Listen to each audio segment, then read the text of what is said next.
The movie opens with the view of train tracks, and immediately we are shown the time, 1968, when Paul had made a Skyview restaurant to surprise Iris. Iris got very excited. For the commercial of this restaurant, picture was also taken of Iris and Paul with a view of this tower. And finally, these people came inside the restaurant. The restaurant's floor was made of glass. Everything was visible from below. And there was a live kitchen in the very center of the restaurant. People were partying here, and then Iris placed a rose in Paul's pocket. Her fingers started bleeding because of the pricking of the thorn on it, which made her vomit. Seeing this, the singer who came to the restaurant understood that Iris was pregnant. But when she asked Iris, Iris herself was just knowing it from her. But still, Iris was very happy. Here, she also saw that singer's son, and she felt attracted to this child for no reason. Anyway, she went to Paul and he brought her to the top view terrace, where he proposed to Iris for marriage. Iris got excited and accepted his marriage proposal and also gave him the good news that she was pregnant. And with this, Paul was also very happy. Here, Iris noticed that the singer's son was also present here, and that naughty child threw his coin from top to bottom. Coin was shown to us that instead of falling on the ground, the vacuum pressure from the AC outdoor unit drew it inside. When all these people came to the party, when all these people were dancing, it was shown that the restaurant floor was starting to shake. Coin also started to spin inside the AC duct, moving out with the airflow of the fan. And suddenly, the floor inside the restaurant collapsed. All the people fell down. Paul had caught a piece of glass to save himself, which was hurting his hands. But he still couldn't save himself and fell down and died. While Iris was standing in the stable spot this time, so she was able to save herself. Coin that was spinning inside this duct came out from there and went to another place. And it caused a leak while hitting the gas pipe, due to which the live kitchen restaurant also caught fire above. Consequently, that singer also died, and Iris hid under the piano to save herself. To save herself, Iris came to the lift, which was completely full of people. Before the lift could go down, a man came under the lift and got crushed. The lift got damaged like this, and all the people inside the lift also died. When she went back up, half part of the restaurant was also leaning on one side. Moving inside it, people were saving their lives. Only a piano had maintained the balance of this whole part.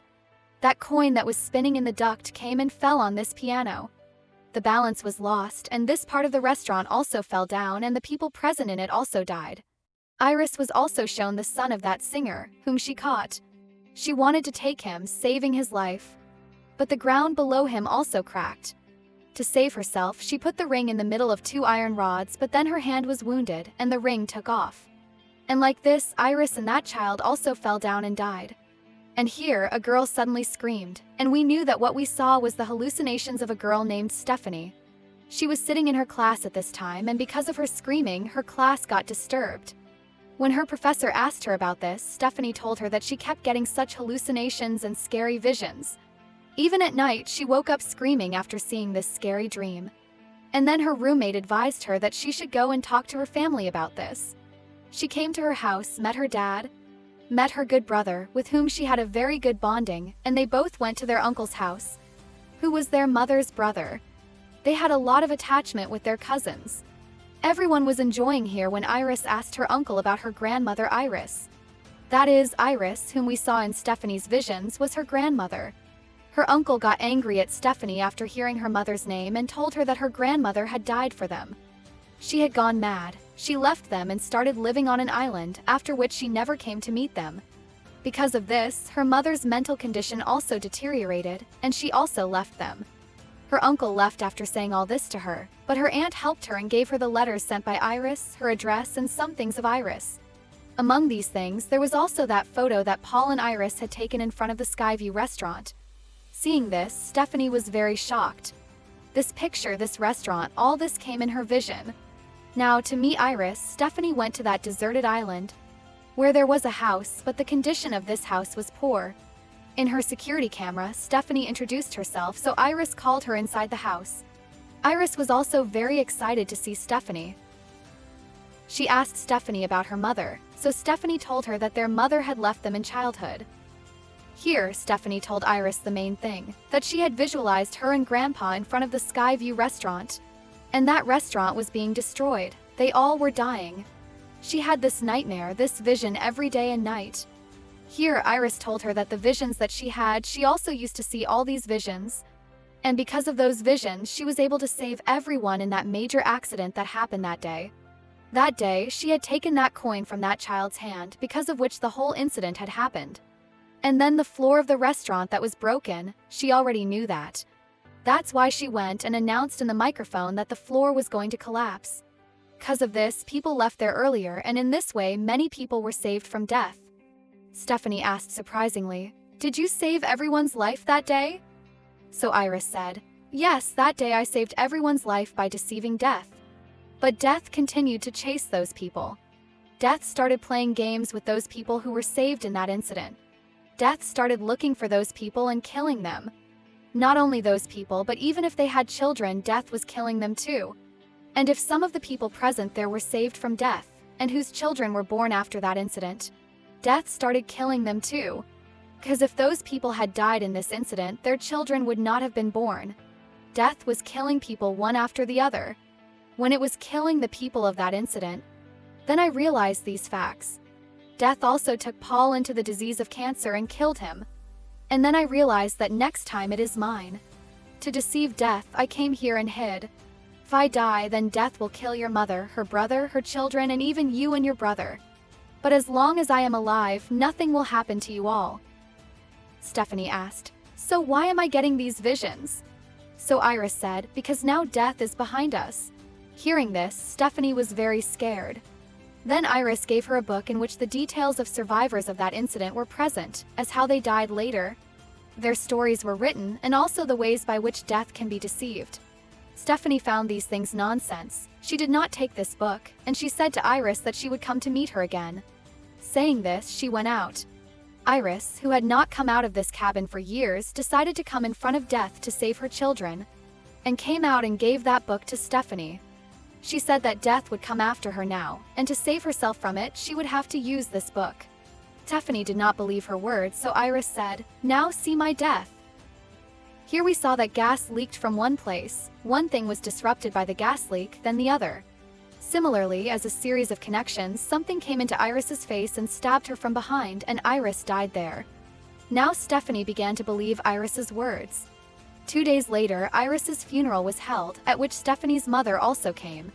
Now Stephanie was understanding that if there was going to be a next death, it would be of Stephanie's mother. To save her mother, she began to read the book given by Iris, in which Iris had also hidden that coin, because of which she had saved the people from that accident that happened that day. Understanding everything, Stephanie now called her family so that she could alert them. But no one was receiving her call. Here it was shown that Stephanie's entire family was partying. Here in the party, it was shown that the game of death had begun. A glass broke here, and a piece of glass fell into the pieces of ice. Everyone was taking ice from here. This piece of ice went into Stephanie's uncle's glass, and he placed the glass aside, going there. Also, all the other things present here changed their place little by little, as if everything was happening according to a plan. The glass fell from Stephanie's uncle's hand, and a piece of glass got stabbed in his foot. Because of the pain, he fell there. Because of his fall, the vibration that occurred in the ground here, a tool fell on a machine that cuts grass. That machine started, and suddenly moved on Stephanie's uncle's face and killed him by crushing his whole face. With this terrible death, everyone was very scared. Stephanie was very scared. Now she explained to the whole family how death was on their trail. She told them that even after Iris saved the tower that day, death began to target all those who survived in that tower collapsing. Death completely killed them and their family. And now only their family and the family of another boy were alive. Stephanie told them that first Iris died, then her eldest son. In this way, after the death of her uncle, it was the turn of her daughter. And here, when her mom died, then she would die. Everyone listened to Stephanie, but no one believed her. Even her uncle's children, her cousins, were angry with her that she was making fun of her dad's death. There was only one person here who believed Stephanie. She was Stephanie's mom. But Stephanie was not talking to her mom well. Here we were shown the eldest son of the uncle in his piercing shop. He finished his work and closed his shop. And as a memory of his dad, he got a portrait tattooed on his hand. This time, he was wearing a pin in his nose. Here, the piercing of his nose was shown, and suddenly a fan was turned on above, with which there was a magnetic chain that got stuck with his nose piercing. As the fan turned on, the chain also spun and that boy also started twisting. There was a lot of kerosene below, in which his lighter ignited the fire. He freed himself from that chain but fell into the fire below. We saw that the fire caught in the shop. As soon as Stephanie knew that the fire broke out in his shop, she decided to go to his shop as the sun rose. But he came in front of her car and stopped them. It was surprising that he did not get any injury except his arm. They were talking carefreely when a high-speed truck came here and shook him. But it did not harm him. Seeing this, he said to Stephanie, "See, I told you that nothing would happen to me." Here, Stephanie felt that her words were nonsense. Instead of paying attention to his words, she was paying attention to the things on the road. Which things could harm him? A garbage truck passed from here, so Stephanie told him to stay away from it. But he went and hugged the truck. And really nothing happened to him. Now this boy said to Stephanie, "See, I told you that you were overthinking it." The other sister of that boy also went for a walk. And then suddenly, her foot hit a ball. Because of this, she went inside the garbage basket. And the truck drivers quickly threw her in their truck. The three of them also witnessed this happening. The three of them went and tried to stop that truck quickly. Stephanie, without caring for her life, climbed on top of that truck to save her. But it was shown that the garbage was being crushed inside. And in this machine, that girl's body was also shattered into pieces. Only her hand was left in Stephanie's hand. And she died. Everyone was depressed because of her death. Stephanie's brother said to her, "You were right." But at this time, Stephanie did not believe her assumption. 'Cause she was thinking that the girl who died, her elder brother, should have died. Then their aunt came and revealed a big truth. Actually, that boy was not the real son of Stephanie's uncle.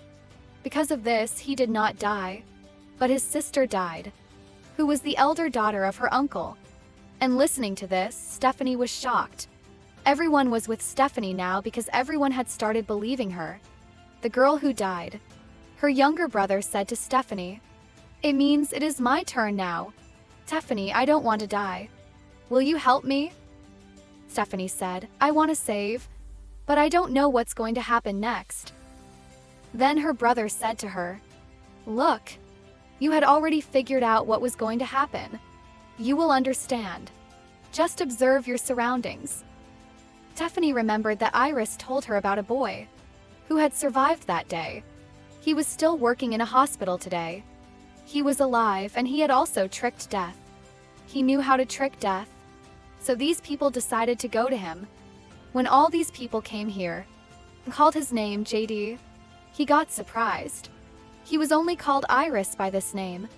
These people asked him, "How do you know Iris?" He told them, "When the tower incident happened, I was there. I was the singer's son." Knowing this, Stephanie also remembered the whole vision. And she also recognized him. This man also told them that Iris had come to meet him many years ago, because she wanted to trick death for her husband Paul. But after a lot of effort, these people could not save his life. Stephanie asked, "Are there any such people who had escaped this death?" Then that man responded, "Yes, there are two persons who cheated death, but not like this. Death first won. Death first hunted them and they died. But after a while they were revived by the efforts of doctors or someone else. And after that, death did not chase them." Stephanie said to him, "Please, you can help us in this work. Help us." But that man said, "No. I have also cheated death at once after embracing it. But I also have to die because I am suffering from cancer. And everyone has to die one day. We can't run away from death. That is our final destination. Before that, we should enjoy our remaining moments." When all these people were very sad, then one of them got an idea that he would feed his brother peanuts who was going to die, 'cause he was allergic to peanuts. In this way, he could die after eating peanuts. But his plan was that as he would be near his death, he would recover him while giving him anti-allergic and medical services. In this way, they would cheat death. But as he came to the vending machine did not work. He was in a hurry. He tried to take out the peanuts manually, but the screw of the machine got loose. Then they came to a room to hide. He said to his brother, "Wait here. I will bring for you an anti-allergic." Saying this, he closed the door. Some buttons were pressed when the door slammed, and the MRI machine also. After some time, that boy came back with an injector and wheelchair. He asked him to eat the chocolate peanut. Before they could fulfill their plan, here the MRI machine activated. Because of its high magnetic rays, it started pulling all the metallic objects towards it. Stephanie's elder cousin, who had piercings all over his body, that machine, along with the wheelchair, also started pulling him inside. And he was drawn inside strangely. He could not even save himself. After breakage, the wheelchair also pulled in it due to the magnetic force, and he immediately died there. His younger brother, who had eaten the chocolate peanut, was also suffering a lot. To save himself, he injected the medicine, putting it aside, which healed him. But then the spring shot out from the vending machine, which they had opened manually. Hitting one wall to another, that spring finally hit that boy, who had eaten chocolate to trick death, and made himself anti-allergic. And in this way, he also died. It means death did not let him go. Because of their death, everyone was grieved. Stephanie told her mom that now it was her turn. "I think you should stay in the house where your mom, Iris, used to live, because she also lived there for a long time while staying at that house." Stephanie's mother agreed with her, and then we saw that the coins slipped out of the book that Stephanie was holding, which an old lady picked up and put in her purse. Stephanie quickly went to her grandmother's house and asked her mom to go inside. Her mom was very worried about her two children, so Stephanie said, "Mom, as long as you are alive, nothing can happen to us." Saying this, she, with her brother, sent Mom to her grandmother's house. But it was shown to us that there was already a gas leak, and this place was also sparking with electricity. Although Stephanie's mom also smelled it, ignoring this, she went inside. And because of the gas leak and spark, there occurred a big blast, due to which Stephanie's car also fell into the water, and she started suffering in the water. Inside, Stephanie's mom was burned in this explosion, and Stephanie's brother, who was standing outside the house, fell down. He noticed that a tower was nearly to fall on him. Before it fell, his mom saved him coming there, and this tower fell on his mom and she died. This boy had come to know now that now it was Stephanie's turn to die. To save Stephanie, he quickly jumped into the water, and when he saved her and brought her outside, he saw that Stephanie had already died. He gave her CPR, which saved her life again. She came back to life, and these people were happy for this, because Stephanie's lifeless body came back to life, and she had accepted death. Now they could fool death. These two were happy that both of them were saved, but they were full of sorrow because of their mother's death and others. We were shown a scene after a while, where their life had become normal. Today was the graduation ceremony of Charlie, Stephanie's younger brother. Everyone was getting ready to go there. Being excited, Stephanie placed a rose in his pocket. A thorn of the rose pricked her finger here, and her finger also bled in the same way, just like blood came out of Iris's hand at the start of the movie. After seeing this, Stephanie understood that the game of death was going to start again. The scene shifts. On the other side, we were shown coin that Iris saved to fall that day, and the old lady who had it now. As that old lady opened her wallet, that coin slipped out of her purse. While spinning, it fell on those train tracks, which were shown at the start of the movie. This coin stopped in the middle of the railway junction, because of which the train track could have been damaged. The scene changes and we see Stephanie and her brother again, where their neighbor doctor came to them. He was a friend of Stephanie's brother. He told Stephanie that her brother had told him about her. "I am very impressed with you. You are very lucky that you are alive today." Stephanie said, "Yes, I am so lucky that I came back into life after death." The doctor said, "No, you did not come into life after being dead. If a person does not breathe for 5 minutes, he is considered dead. But you started breathing only after 2 minutes. This condition can be called unconsciousness and not death. Hearing this, Stephanie and her brother were shocked. Stephanie saw the things around her. She started seeing her death in everything. But their death was not like that. The train that went off the track, after derailing, moved towards their houses. The train could not slow down its speed. To save themselves, Stephanie and her brother both ran away. The train finally stopped, but they could not survive, because some pieces of wood flew from behind the train and stabbed their bodies. Finally, both of them died. Ended with a lesson. Death is inevitable. No one can escape it forever. No matter how hard you try to cheat fate, it always finds a way.